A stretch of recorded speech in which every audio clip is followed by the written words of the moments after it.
흔히들 세대 갈등을 해결하는 일이 남북통일보다 시급하다고 걱정한다. 하지만 그것 역시 보기 나름이다. 1960년대생 베이비부머 세대부터 1970년대생 X세대, 1980년대생 밀레니얼 세대, 1990년대생 Z세대까지. 각자 살아온 시대적 배경과 문화, 사고방식이 다르다. 다를 수밖에 없고 다른 것이 당연한데도 왜 다르다는 것에 거부감을 느낄까? 근원적으로 거부감은 왜 내 생각과 신념을 따르지 않지? 하는 불만에서 나온다. 베이비부머 세대의 특징은 한마디로 샤우팅 꼰대이다. 이들은 일에 중독되어 있고 도제 방식으로 교육을 진행한다. 이들은 내가 하라는 대로 해라고 말한다. 또한 일 못하는 직원은 봐줘도 근태 나쁜 직원은 못 참는다. 이들의 목표는 임원이고 학연을 중시한다. 이들이 주로 하는 말은 피할 수 없으면 즐겨라이다. 꼰대에서 벗어나기 위해서는 말하는 습관을 바꿔야 하며 공감하고 경청해야 한다. X세대의 특징은 한마디로 샤이 꼰대이다. 이들은 평균과 균등을 중시하며 매뉴얼 티칭을 주로 한다. 이들은 나는 이렇게 했더니 잘할 수 있었어. 너도 해봐라고 코치한다. 또한 성과가 나쁠 때를 대비해 평소에 근태 관리를 잘한다. 이들의 목표는 전문가이고 회사를 나가면 지옥이라 생각한다. 이들이 주로 하는 말은 피할 수 없으면 견뎌라이다. 꼰대에서 벗어나기 위해서는 이유를 충분히 설명하고 하소연하지 마라. MZ세대의 특징은 한마디로 쿨한 꼰대이다. 이들은 형평성과 기여도를 중시하며 상호 교류를 중시한다. 이들은 그냥 나답게 할래요 라고 솔직하게 말한다.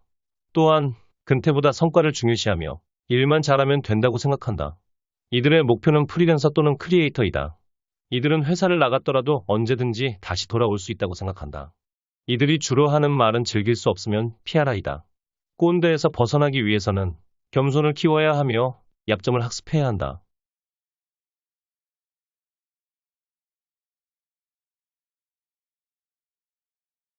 요즘 시대에 가장 적합한 리더 유형은 카리스마 있는 리더보다 직원들의 감정을 공감해주는 리더다. 정말 일 잘하는 리더는 여유 시간에 직원들을 감시하는 것이 아니라 직원들이 일에 몰두할 수 있는 환경을 연구한다. 또 직원들이 번아웃에 시달리지 않게 하려면 동기들 간의 유대를 쌓는 친목 모임 등을 가질 기회를 마련해주자. 리더란 관찰을 통해 개선점을 찾고 효과적으로 일할 수 있도록 피드백하는 사람이다. 팀의 구성원들이 팀을 변화시킨다. 그 구성원의 변화의 핵심은 바로 팀장이다. 팀장은 그 팀을 이끄는 리더로 작은 CEO가 된다.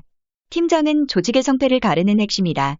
그래서 우리는 팀장의 리더십과 역량에 주목할 필요가 있다.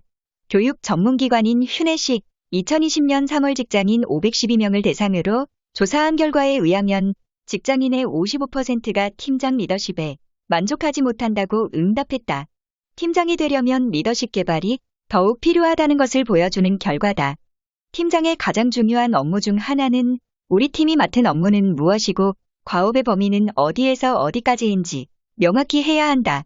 목표는 명확해야 한다. SMART 원칙은 한마디로 명확하게 작성함을 의미한다. 목표가 명확해야 팀원들과 공유하기 쉽다. 팀 성과는 팀 전체가 만들어낸다. 그렇기에 팀원들 개개인이 팀의 목표를 나의 것으로 공유하는 것이 중요하다. 목표를 설정하는 것은 팀에게 여러 유익을 준다.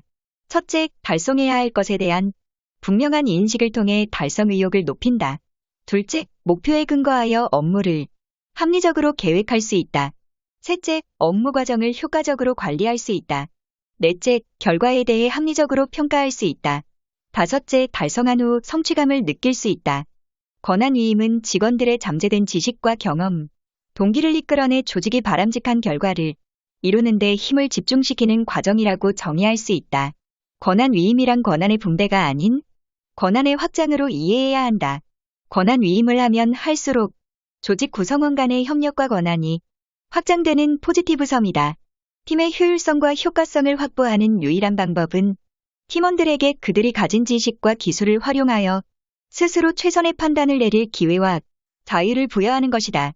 권한 위임을 위해서는 조직 내 신뢰감과 책임감이 필수이다.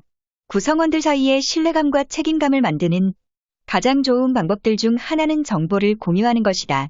팀의 모든 구성원들은 자기주도적인 개인을 개발하고 팀장은 높은 성과를 내는 팀을 만들어내는 것이 결국 권한 위임의 성공 여부를 결정하게 될 것이다.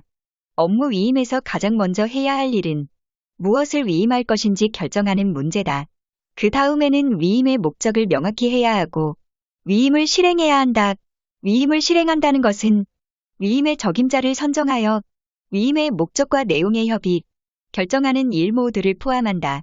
마지막으로 위임의 후속 조치를 취해야 한다. 후속 조치는 팀장과 팀원이 함께 위임된 업무에 대해 평가해 보아야 한다. 지지적 피드백을 효과적으로 하기 위해서는 먼저 칭찬할 기회를 포착한다. 두 번째로 구체적 행동을 칭찬한다. 그 행동이 나와 조직에게 미친 영향을 말해준다. 지지적 피드백만으로도 변화가 일어나지 않을 경우 교정적 피드백을 사용해야 한다. 첫째, 신뢰를 확보하라. 피드백을 할 때는 시간과 장소, 그리고 상황을 고려해야 한다. 팀원이 준비가 안 된 상황이라면 효과적인 피드백의 결과를 가져올 수 없다. 동기부여를 위한 구체적인 방안에는 무엇이 있을까? 첫 번째는 자율성이다. 자율성이란 선택권을 갖고 행동하는 것을 의미한다.